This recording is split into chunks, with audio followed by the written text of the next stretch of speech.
क्यों इतना मृत्यु परमेश्वर के लोगों का हो रहा है? क्योंकि उन्होंने जो परमेश्वर का दर्शन है उस दर्शन को छोड़ के वो अपने दर्शन के पीछे जाने लगे हैं। लोग परमेश्वर को खुश करने की बजाय, परमेश्वर को संतुष्टि देने की बजाय, लोग जो है वो खुद को संतुष्टि प्राप्त कर रहे हैं। खुद को आनंदित महसूस करने के लिए, लोगों को आनंदित करने के लिए अलग अलग प्रकार की भविष्यवाणियां, अलग अलग प्रकार के कुछ बातें ऐसे कर रहे हैं जो परमेश्वर के विरुद्ध में है। और जो लोग इस प्रकार से परमेश्वर को घृणा उत्पन्न करने दे रहे हैं, जो लोग परमेश्वर के उद्देश्य को, उसके दर्शन को छोड़ के अपने दर्शन के लिए काम कर रहे हैं, खुद के जीवन के लिए जो नष्ट होने वाली बातें हैं उनके लिए काम कर रहे हैं, तो वो खुद परमेश्वर की सुरक्षा से अलग हो रहे हैं। तो वो खुद परमेश्वर की हाथों से खुद को बाहर निकाला रहे हैं।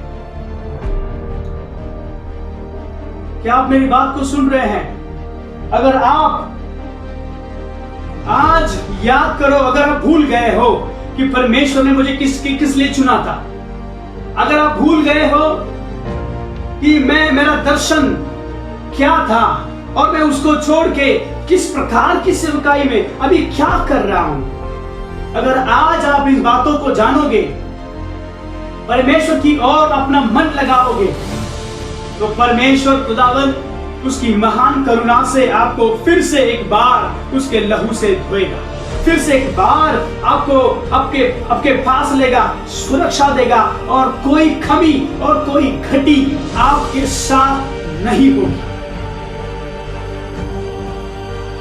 अगर आप Psalm 91 को पढ़ते हो, वहां पर लिखा है जो परमेश्वर के गुप्त स्थानों पर रहता है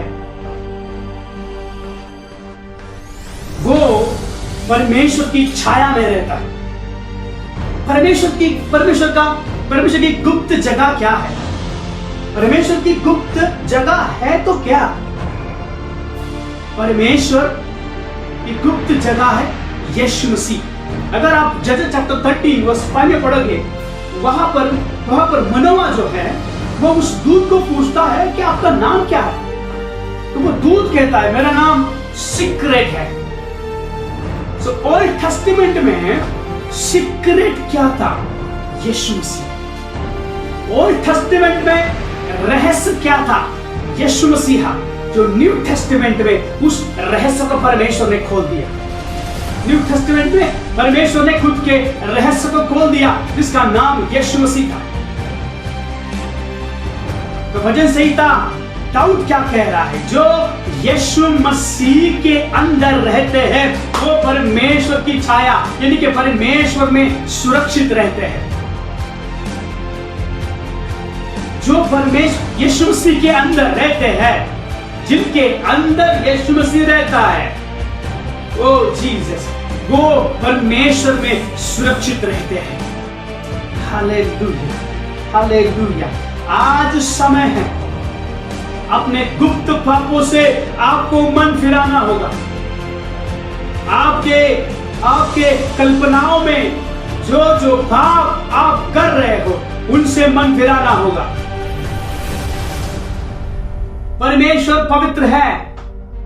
Psalm 96 में लिखा है कि परमेश्वर का सिंहासन पवित्रता और न्याय से भरा हुआ है। परमेश्वर का न्याय उसके घर से शुरू होने जा रहा है। देखो, प्रकटीकरण हमें बताता है यीशु मसीह के बारे में। यीशु मसीह किस प्रकार से आने वाले हैं। अभी आने वाले यीशु मसीह वो यीशु मसीह नहीं है जो हम लोग न्यू टेस्टामेंट में देखा है। प्रेम, करुणा, अनुग्रह, ये अभी समय हमारे हाथ में है। आने वाले दिनों में वो समय नहीं रहेगा। वो न्याय का समय होगा। वहां पर यीशु मसीह बहुत अलग है। वो केवल पवित्रता, सत्य और न्याय को करेंगे। पवित्रता से वो न्याय करेंगे। Hallelujah, hallelujah. मैं और एक उदाहरण देना चाहूंगा कि किस प्रकार से लोग अपनी ही बातों में खुश है। जैसे कि अगर आप पढ़ोगे निर्गमन उसका 16 अध्याय, वहां पर मोसेस को परमेश्वर ने कहा कि लाठी मारो पत्थर पे तो पानी आएगा और मैं खुद उस पर खड़ा रहूंगा। तो मूसा ने लाठी को मारा और पानी निकल कर आया। हमें इस बात को पता है, तो सारे इजरायलियों ने वो पानी पिया। सब लोग स्तुति कर रहे हैं, हालेलुया, प्रेज द लॉर्ड, कि मूसा ने लाठी मारकर पानी निकाला। वो कितना बड़ा चमत्कार, कितना बड़ा नबी है। उसके 5 मिनट पहले ही मूसा को दोष दे रहे थे। कितना बड़ा नबी है। मूसा भी खुश, पानी पत्थर से निकला, पानी पत्थर से निकला केवल लाठी मारने के द्वारा। हालेलुया। उसके बाद जब गिनती की किताब में, बुक ऑफ नंबर्स में चैप्टर 27 में फिर से एक बार पानी के लिए इजराइली तरस रहे हैं। फिर से एक बार मूसा को मारने के लिए आए हैं। मूसा परमेश्वर के पास जाता है, फिर से वही बातों को बोलता है। परमेश्वर कहता है कि क्या करो, तुम जाओ और लाठी क्या करो, लाठी लेकर जाओ और पानी को पुकारो, पानी को बुलाओ। लेकिन मूसा साहब क्या करते हैं, जाने के बाद उन्होंने लाठी को मारा। उन्होंने लाठी को, पानी नहीं निकला।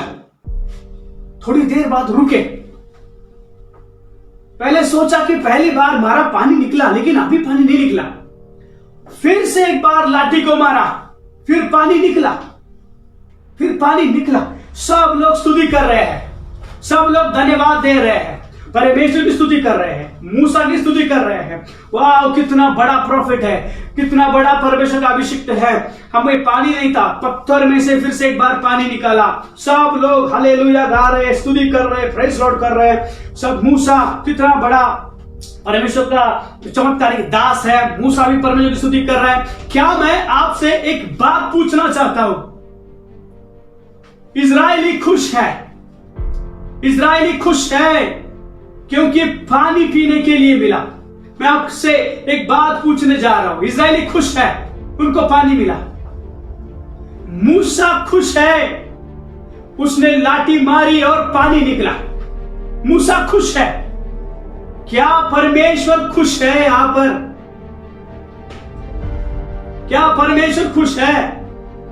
परमेश्वर ने कहा लाठी नहीं मारनी है, आपको पानी को बुलाना है। परमेश्वर ने लाठी मारने के लिए नहीं कहा। हालेलुया।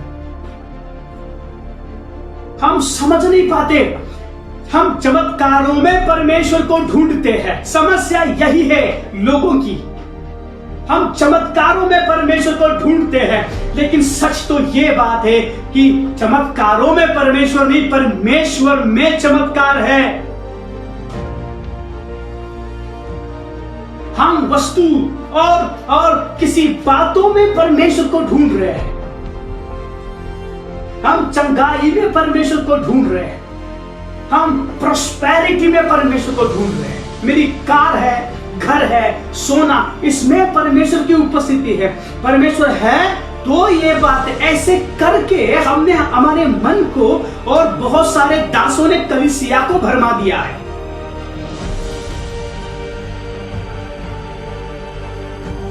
ये सच नहीं है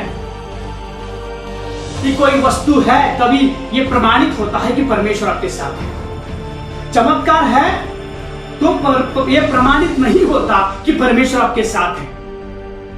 किसी भी बात, चमत्कार अनॉइंटिंग के जरिए, गिफ्ट्स के जरिए किए गए। क्या आप मेरी बात को सुन रहे हैं? लोगों ने वस्तुओं की अभिलाषा इतनी बढ़ा दी है कि उनका खुद का उद्देश्य बदल गया है। क्या इजरायली ऐसे नहीं कह सकते थे पानी निकला या नहीं निकला? कोई भी जरूरत नहीं है परमेश्वर, हमारा परमेश्वर रहना ही चाहिए। पानी पीने के लिए मिले या ना मिले, परमेश्वर ये परमेश्वर है। ये उसके अस्तित्व का प्रमाण नहीं कि पानी निकले तो ही परमेश्वर, पानी नहीं निकले तो परमेश्वर नहीं। ये अस्तित्व का प्रमाण नहीं हो सकता। अगर आप डैनियल की किताब में पढ़ोगे, शद्रक, मेशक, अबेदनगो जब अग्नि की भट्टी में उनको डालने के लिए जा रहे थे, तब राजा कहता है भट्टी और ज्यादा तपाओ। तब लास्ट राजा आके उनसे पूछता है, देखो भट्टी बहुत ज्यादा हमने आग जलाई है, अभी भी मन फिराओ, अभी भी समय है, मन फिराओ। लेकिन शद्रक, मेशक, अबेदनगो क्या कहते हैं? शद्रक, मेशक, अबेदनगो कहते हैं कि हमारा परमेश्वर उस आग की भट्टी में से भी हमें बचाएगा। फिर वहां पर एक लाइन को लिखा है, महाराज वो कैसे भी होने दो। इसका मतलब क्या है? इसका मतलब यह है, महाराज परमेश्वर हमें अग्नि की भट्टी से बचाए चलेगा, नहीं बचाए तो भी चलेगा, वो हमारा परमेश्वर ही रहेगा, हम आपके सामने नहीं झुकेंगे। शद्रक, मेशक, अबेदनगो का ये स्टेटमेंट, ये उनकी घोषणा, यीशु मसीह वहां पर प्रकट हो जाते हैं। उस बीच, अग्नि के बीच यीशु मसीह प्रकट हो जाते हैं। लोग समझ नहीं पा रहे हैं कि उनको इस समय में क्या करना जरूरी है। अगर आप आज ध्यान लगाओगे, अगर आज आप ध्यान से इन बातों को सुनोगे कि हमारा मन,